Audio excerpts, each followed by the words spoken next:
ये है रानी और बहुत प्यारी बच्ची है। देखिए मैं इसे क्यों बोलता हूँ कि मैं इसे खुश रहता हूँ। देखिए ये सब कितना प्यारा घर बनाया है इस बच्ची ने और अपने मेहनत से बनाया है। तो इसलिए मैं उस दिन भी बोला था ये 500 पे बेचारी डांस करती थी और मैं 2000 पे 1500 पे मैं कार्यक्रम करता था। तो दिल से प्रणाम बिहार म्यूजिक का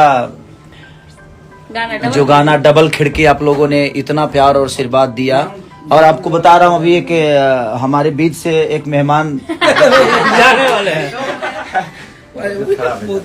तबीयत खराब है। देखिए हम लोग डबल खिड़की ग्राउंड लेवल पे बज रहा है। ये देखिए सब हमारे कृष्णा बेदर्दी जी हैं, ये सोनू पांडे जी हैं, ये हमारे पंकज भैया है, ये सब लड़का सब हम लोग के साथ काम करने वाले लोग हैं।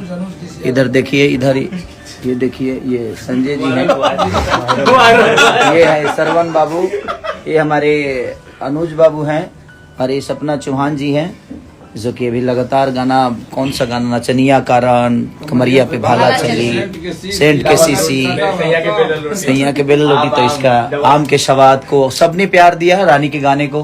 तो आप इस गाने को और प्यार और आशीर्वाद भर भर के दीजिए।